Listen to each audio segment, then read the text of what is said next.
আজকে দিয়ে পরে দিলেই তো হয়। তাহলে তোমার কষ্ট নিয়ে আসো হবে। তো স্পন্সর নিয়ে আসো। আমি যাবো। আচ্ছা, নাও। আসসালামু আলাইকুম সবাইকে। আমি মেডিকোর সিনিয়র টিচার, আমি হচ্ছে ডক্টর রেনুমা তারানূর নিশি।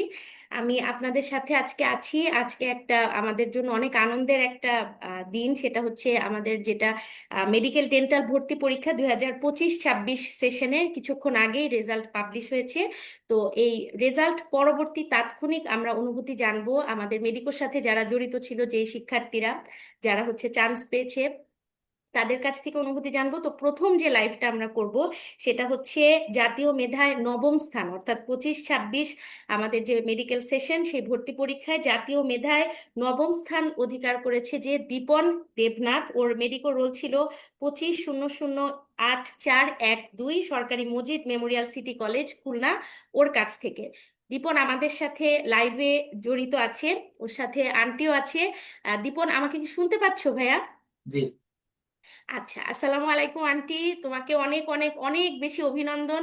আমি একটু তোমার কাছ থেকে প্রথমে জানতে চাবো যে একটু আগেই তো রেজাল্টটা হয়েছে, তো তুমি কার কাছ থেকে প্রথম রেজাল্টটা শুনতে পেরেছো, বা কিভাবে শুনেছো, বা তখন তুমি কি করছিলা? সত্যি কথা বলতে আমি তখন বাসায় ছিলাম না, আমি জেলা স্কুলের মাঠে খেলছিলাম। পরে মা গিয়ে জানালো যে না, তুমি সারা বাংলাদেশে নবম হইছো। আমাকে আলহামদুলিল্লাহ। মেডিকেল মাসুম ভাই মেসেজ দিছে যে হ্যাঁ, ভাইরা রেজাল্ট বের করতে পেরেছে। তো সেখান থেকে আমি জানতে পেরেছি। মানে তুমি খুঁজতে যাও না রেজাল্ট নিজেরটা? না, আমি পরীক্ষা দেওয়ার পরে বুঝতে পেরেছি যে না, আমি হয়তো ভালো কিছু করতেও পারি। এর কারণে আমার আলহামদুলিল্লাহ। ওরকম টেনশন ছিল না। আচ্ছা, তোমার পাশে তো আন্টি বসা, তাই তো? জি। আন্টির কাছ থেকে একটু শুনি। আন্টি, আপনার অনুভূতিটা কেমন ছিল যখন প্রথম জানতে পারছেন যে ও জাতীয় মেধায় নবম? এটা তো মনে হয় কোনো মানে ছোট কথা না, তাই না? এত বিশাল একটা অর্জন, এটা কেমন লাগলো আপনার কাছে মা হিসাবে প্রথম শুনে? মানে এটা আমি ভাষায় প্রকাশ করতে পারবো না। আমি যখন মাসুমের মুখ দিয়ে শুনলাম যে জি। ওর রেজাল্টটা, জি। তখন আমি তো একলা একলা বাসায় কেঁদে দিয়েছি আর কি। হ্যাঁ, হ্যাঁ। তারপরে ওকে জেলা স্কুলের মাঠে ডাকতে গিয়েছি। আচ্ছা, ঠিক তো আছে। এর অনুভূতি, মা তো মানে জি, মাই জি। জানে যে অনুভূতিটা কেমন। আলহামদুলিল্লাহ, তারপর আপনি গিয়ে প্রথম জানাইছেন ওকে? হ্যাঁ।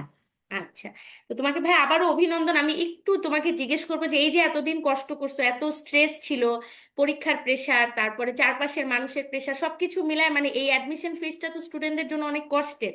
তো সেখান থেকে আজকে যে তোমার কষ্টের ফলটা তুমি পেয়েছো, মানে তোমার অ্যাডমিশন জার্নিটা কিরকম ছিল, বা তুমি কি কি ট্রিক্স ফলো করছো, আমি সেটা জাস্ট জানতে চাই।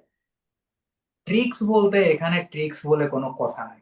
একদম শুরু করতে হলে প্রথম থেকে শুরু করা লাগবে। হুম। আমি যে বলতেছি যে আমি 3 মাস ধরে পড়ে আমি ঢাকা মেডিকেলে চান্স পেয়ে যাবো বা যে কোনো হুম। একটা সরকারি মেডিকেলে পাবো, এটা সম্ভব না। করতে গেলে ক্লাস 11-এর শুরু থেকে সেরকম মেন্টালিটি নিয়ে পড়া শুরু করতে হবে। আর আচ্ছা। ট্রিক্স বলতে অনেকে বোঝায় যে না, আমি ছন্দ দিয়ে মনে রাখবো বা অমুক হুম, ভাবে হুম, হুম। পড়বো।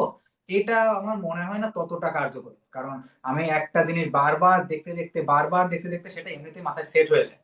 হুম। এর কারণে যতবার পড়া যায় ততবার উপকার আছে। প্র্যাকটিসটাও করতে হবে বেশি জি। বেশি, তাই তো?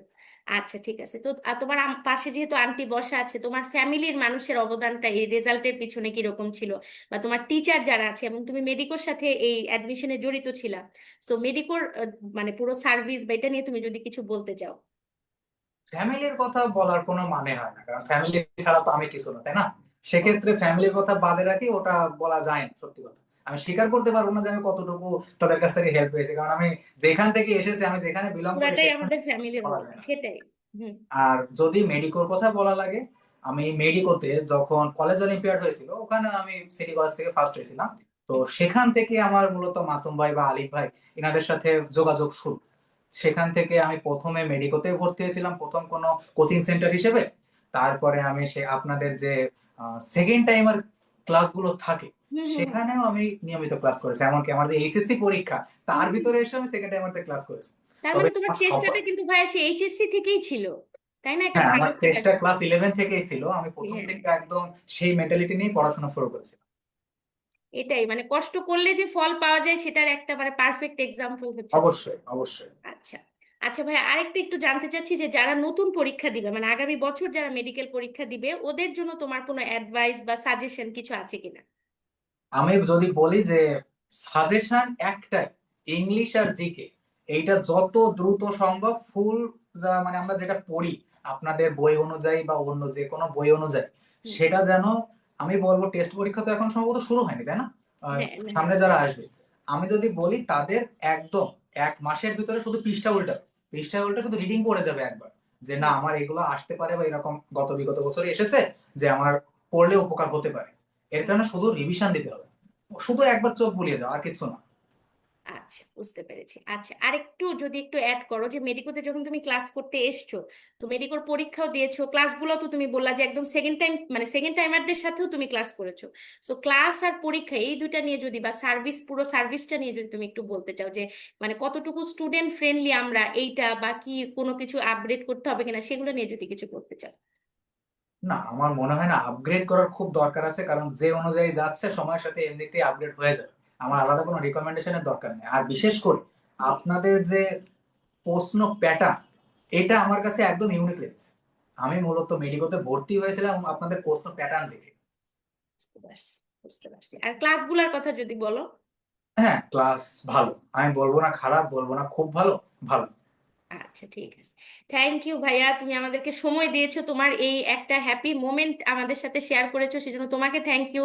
ভাইয়াকে থ্যাংক ইউ। আন্টি, আপনাকে অনেক অনেক অভিনন্দন। আমি আবারও সবাইকে কংগ্রাচুলেট করছি। ইনশাল্লাহ সামনে আবার দেখা হবে যখন ভর্তি হতে আসবা গ্র্যান্ড সেলিব্রেশনে। প্রত্যেকটা মানে এই জার্নিটা তোমার শুরু হলো মেডিকোর সাথে, ইনশাল্লাহ আমরা পুরোটা পথেই তোমাদের সাথে থাকার চেষ্টা করব। আবারও অসংখ্য অভিনন্দন। ভালো থাকো, সুস্থ থাকো, অনেক দোয়া থাকলো তোমার জন্য। ঠিক আছে ভাইয়া, থ্যাংক ইউ।